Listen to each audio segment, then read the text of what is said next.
Welcome to the Meat and Potatoes podcast. We're here with Stuart Derman, who is the co-founder and executive director of the Wasatch Mountain Arts organization and the Wasatch Mountain Film Festival, which is what we're going to be talking about the most. How are you, Stuart? I'm doing great. Thanks for having me on. You are the first founder of a film festival on the Meat and Potatoes podcast, so congrats. Well, thanks. Excited to be on here. And I'm excited to be having this conversation because a lot goes into being a co-founder of a film festival. I can probably relate and share a few pain points, but what you guys have built is very cool. Let's start with the origination, the founding story of the film festival. Yeah, so back about 10 years ago, Shane Baldwin and I were both students at the University of Utah, and we loved going to outdoor adventure film screenings back then, and we realized, Salt Lake has an amazing outdoor community. And yes, we have the Sundance Film Festival, but we don't have our own adventure film festival based here. And that's kind of where the idea came from. So 9 years later, here we are. We've been running this outdoor adventure film festival that we're going into our 9th edition of the festival. And it's grown from a single day event now to kind of a full weekend, 4 days, thousands of attendees, panel discussions, workshops, all sorts of different events in addition to just the screenings themselves. Yeah. And started with a dream and a hope. And let's just give the dates and get all of that out of the way so people know when it is. Yeah, so it is April 20th through the 23rd. So it's just coming up in a few weeks. Cool. And so right there, you mentioned 1 day to 3. That means, in my mind, this is successful and people are enjoying it. Yeah, no, it's definitely cool to see how much it's expanded. I mean, just the sheer number of films this year. We've got 40 films that we're screening this year, a mixture of shorts and features. The first day on the 20th, we're going to be kicking the festival off, even with a kind of ribbon cutting ceremony with the mayor of Salt Lake and a panel discussion with her and the head of the Utah Film Commission about how Salt Lake is becoming the central hub of the outdoor creative industry. Yeah. And a lot of inherent advantages in doing this film festival here in Salt Lake, right? You can point your car in any direction and you'll be mountaineering, skiing, fly fishing, and even the crazier stuff, jumping off cliffs with wingsuits, everything, right? And the rocks are either going to be brown, gray, red. There's going to be snow. Well, and that's one of the unique things we have here in Salt Lake, right, is we have such incredible access to the mountains. And if you look at other mountain film festivals around the world, there's several of them and they're all in beautiful but very inaccessible locations where, yeah, they have, they can support a few thousand attendees and, people can get there, but it's a trek. And so one of the beautiful things about where we're located is we've kind of placed an emphasis on building the most accessible mountain film festival because of the proximity to the mountains and the access to reasonable priced hotel rooms and, all of the amenities that come with being in a downtown environment with close proximity to the mountains. Yeah. And let's go back to the early startup days, right? You, I'd assume, don't have very much money, very much support, very many volunteers. How did you guys start? And do you remember the first film that was ever shown at your festival? Yeah. So, we got our start in kind of a cool way. So originally, we had partnered with an event called the Adventure Gear Fest that was going on, and they were bringing another mountain film festival on tour as part of their event. We had approached them and said, hey, why don't you partner with us? We'll program it. And so that next year, they brought us in, and that was kind of the first event. So it was over in the Sandy Expo Center. Mm-hmm. We had maybe 60 people our first year with 7 films. And that kind of turned into, okay, we have a venue now, and let's start figuring out how to turn this into an actual festival. The next year we had 1,600 people and turned that into a full week. Wow. And you mentioned this year there's 40 films, and these range from 5, 6, 7 minutes to 2 hours, roughly? Yeah. So our shortest film, I believe, is about 2.5 minutes this year. Our longest film is just shy of 2 hours. Wow. And, people can go to the website, which is wasatchfilmfestival.org. Okay. And they can see these. And I'm always interested because people have put in some time and effort and passion, and they're probably very proud of what they've done. But you get to say yes or no, right? Or somebody does. How do you guys kind of cultivate or thin the herd? Yeah, it's turned into quite the process. We receive hundreds of submissions from all over the world. Just this last year, we received submissions from 58 countries. Wow. And so, as you can imagine, going through that and watching all those films and giving them the appropriate amount of time and attention to truly evaluate them, it's a lot of work. Yeah. Fortunately, we have a great team of volunteers that goes through those films, evaluates them, kind of thins them down. And then we have another jury panel that kind of goes through and evaluates them on a deeper level and decides which films should get in, which films shouldn't. And it's not also just based on, is this a great film? It's also trying to curate a group of films that make sense as a whole festival, right? Trying to curate that experience for someone who's attending. Yeah. Yeah, because I imagine if all of them were about, somebody skiing for the first time, that'll get old quick, right? Yeah. You watch a bunch of ski films in a row, and very quickly it does get old. And that's really one of the things that we've tried to push hard is bringing different groups of outdoor users together, right? So we're one of those few spots where we bring climbers and skiers and trail runners, mountain bikers, every sport or outdoor activity under the sun together, and you get those people all in the same room, and it's amazing the connections and relationships that get built. Yeah. And, a lot of people have made their own movies, right? Whether it's kids or adults, or just at a birthday party, a little bit bored, let's make a movie here with the kids. So everyone can kind of relate to the creative process of this is going to be we're going to press play for more than a minute here, right? And you do this and you do that. I'm always interested with filmmakers. There's the artistic side. Some are like pretty pure and like, I'm just here to tell stories. But then obviously there's the monetization side. And if you're ever honest, if people are honest, they'll be like, yeah, I want to make money doing this. I love it, but I'd like to make money. Why do your film providers or your artists submit and want to be a part of this festival? What's the end result for them? Yeah, so it's really a mix. I mean, if you look at the films that are in the festival, we have everything from people who are producing these films to kind of get on the world stage with their projects and get noticed so that they can kind of get paid distribution for their films. And we've had several films that have gone on to, multiple major streaming platforms. And then in addition to that, you have people on the other end that are really just kind of getting into this space, and they're trying to get their work out there so that they can land more commercial projects. Mm-hmm. And with that, one thing that is pretty cool that we're introducing this year is an adventure filmmaker and photographer workshop. This is a really new piece for us. We're adding in more programming to help teach people how to get into the space. So we have an introductory track to get people who want to get into adventure filmmaking and photography. How do you take those first few steps to make that happen? And then we have another track for people who are actually already in the space producing projects professionally and just want to up their game. Yeah, because it is obviously a gigantic industry, right? Yep.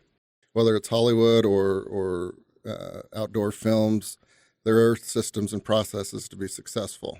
And I think that's awesome that you guys have kind of coupled the workshops, because we've all been there. We go to some event or some new thing and we're like, man, I'd maybe want to take a crack at that. You've got it there for them. Yeah, no, and that's why we're so excited to add in that educational component so that people can not just watch these films, but kind of take that next step and learn how to create them for themselves, right? And how to make this into a career path. Because these films that we screen, they're pretty incredible. The filmmakers that we work with are really at the top of their game. It's become a very competitive process to get into the festival over the years. And, the people that we brought in for this workshop, we've been working with one of our board members, Jacob Oster, who's brought in just such a phenomenal lineup of 8 very, very talented filmmakers, cinematographers, producers who are going to be teaching the workshop this year. Very cool.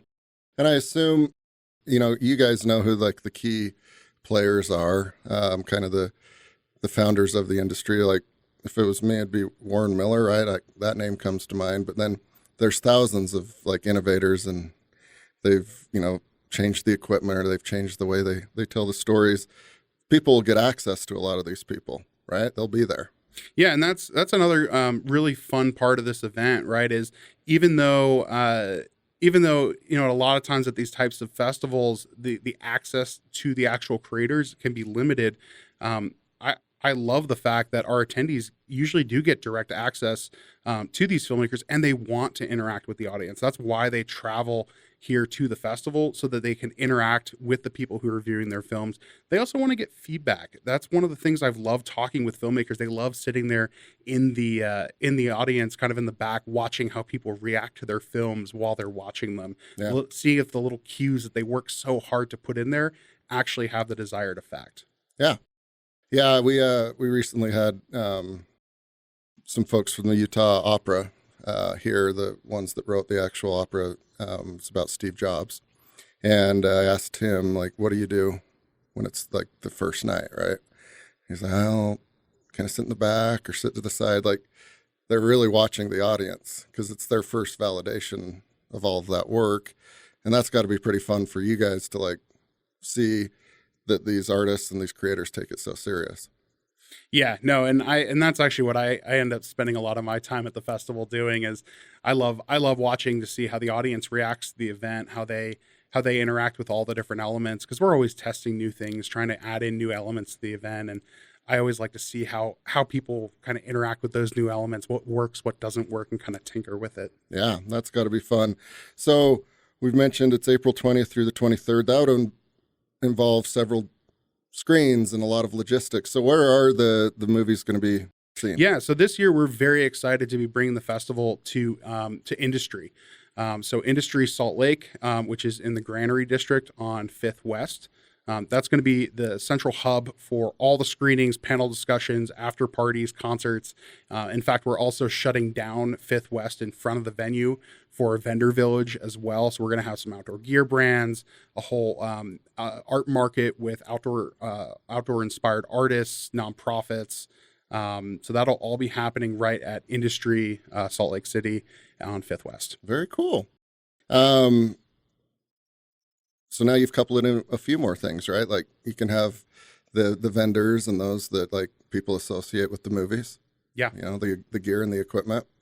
Also pretty smart, right? You get them when they're like, oh man, I could use some of that equipment, right? Oh, they're right out there.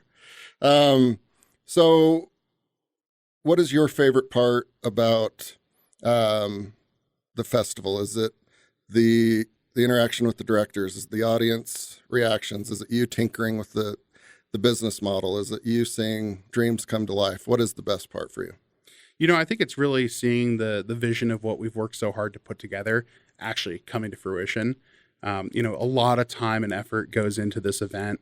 We have this is an all volunteer run operation. Everything from the board of directors down to the ticket office. Everyone who runs this event is volunteer based, and so people put a lot of their time and effort into making this thing happen. So what's very cool for me is seeing how all of this hard work turns into a very positive and exciting experience for people, and a transformative one. We've seen people who have it's actually changed their trajectory of their lives in some case. I've seen people who have attended the festival and not really even been that into outdoor sports, and they've gone on to get into skiing or go out on that adventure they never thought they would. And it's been cool. Now we've been doing this long enough that we've kind of seen that trajectory happen and seen how it's affected people. So for me, that's the most exciting part, to see how it affects other people and the value that it brings to their lives. Very cool. Are there any like a best of show? Are there any awards that go into this? Yeah, so we have a bunch of awards. So we've got awards for kind of like, the best short, best feature, also cinematography, social awareness award, best nature inspired storytelling. So we have really a kind of a range of awards depending on the type of story and what category that film really fits into. Yeah. We find that most of the films that we screen, really what they come down to is telling some sort of narrative around an adventure or some sort of social issue through the narrative of an expedition or an adventure story that someone has undertaken. Yeah. Because, probably a recurring theme with a lot of these is there is a little bit of danger. There's a little bit of adventure. There's weather, right? And people can relate to that, even if they have zero ambition to ever feel anything other than, 70 degrees of HVAC. They still like when others are willing to go be miserable. And also one thing that I've always found really important about what we do is, even if people don't want to get into the elements and, go experience those very intense places, the only way to get people to care about protecting some of these remote areas is to get them to experience them, right? And so if they're not going to go there in person and deal with, all of the challenges that come with that physically, getting them to experience a place on the screen and connect with that place is one of the only ways we can get them to actually see it and connect with it and actually care about it. Yeah. And so getting people to care about places that are wild it really makes an impact in our world. And I feel like it's one of the best ways that we can share the most remote parts of our planet with people, from the comfort of a theater. Yeah. Yeah. And speaking selfishly now, just me and my opinions, like I love, that folks that might have a little bit of money in their checking account, if they have zero desire to go do these things, they can appreciate it and possibly write a check for conservation, right? Which is, for me, like a fantastic result. The ones that actually want to go and experience it can, and then you can have kind of the underwriters that like, I really appreciate that this is still exotic and wild. Let's make sure it stays there. Yeah. Very cool. All right, so it's at Industry. April 20th through the 23rd, 40 films. There's workshops, there's fun vendors. Do you guys still need volunteers or sponsors? Is there anything the community can do to help you guys? Yeah, so the biggest thing that the community can do at this point, since we are so close to the event, as a nonprofit, we are always looking for sponsors. So if there are organizations out there that are interested in getting involved, we would love to have a conversation with them. If they go to the support page on our website, they can get in touch with us there. We're also looking for volunteers as well. And if you go to the support page on our site, you will also find a link to sign up as a volunteer. Very cool. This might be an unfair question, so feel free to tell me to stop. But what film are you most looking forward to watching this year? Oh, there's a mix. It would be very hard to pull out one specifically, but I will say there are a handful of films for me that really have stood out this year. Some of them deal with I would say interesting issues that we may not have considered. Some around conservation, some of them around ability. There's an incredible feature film that we're screening about an individual who was paralyzed and was able to ski off of Corbett's Couloir in Jackson Hole and during the Kings and Queens competition. Incredible feature film about his whole journey. There's another film about what are called range riders, and they kind of separate wolves from cattle, and it's a very interesting film. That was incredibly well done. But there's so many great films this year that it would be very hard to just pick one. I bet. Well, I know which one I'm going to be interested in. It's Range Riders. Yeah. Very cool, because I've never heard of that one. We'll have to get you a ticket to that. Yeah. Awesome. Okay. What are the plans now that you guys have built on years of success? What do you want this to grow into? Yeah, so really, like I was mentioning before, the goal has always been to make this the most accessible mountain film festival. So there's a lot that can mean, right? So one thing that I really want to do is I want to make it so that this festival has more screening opportunities for people of varying financial ability. So that means increasing the number of screenings that we have available so that we can have more ability to bring in and kind of comp tickets for certain groups. That's a very important piece for us. But in addition to that, really the longer term vision for the festival is we want to build out almost like a South by Southwest type festival where we have not only the film festival, but we have a music festival and a conference in conjunction with that. So you kind of have those three pillars, and we're working on building that out over the next few years. We've kind of throughout COVID, we had a kind of an opportunity to take a step back, evaluate, what we've been doing, and build out a roadmap to get to where we want to be. The other piece that we are really interested in working on, and this has kind of been very much on the back burner, is we feel like there's an opportunity to build out a mountain center. This is something that is very much in the early stages. I probably shouldn't even be talking about it, but Salt Lake, really Utah, doesn't have a central hub for outdoor culture in terms of a physical space, something where all of these different community organizations can gather, put on events, kind of a staging point for outdoor adventure and outdoor culture. And we feel like there's an opportunity for our event, and maybe in partnership with a few other organizations, build something like that. So that's a little bit further on the horizon, but that's where we'd love to take things. Very cool. Well, you guys are not resting on your laurels. Obviously, you're going to build this into something even bigger and better than what it already is. But kudos to you and your team, right? Like 9 years into it, with a pandemic to boot. These types of things are fantastic. A good piece of glue for the ecosystem and something to look forward to, right?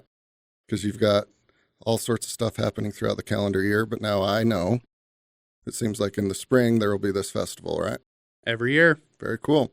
Well, thank you so much for taking the time to join. I'm looking forward to watching a few and just having fun, because it's going to be a good group of people. Thanks for taking the time, and appreciate all you guys are doing. Well, thanks so much for having me on the show. You bet.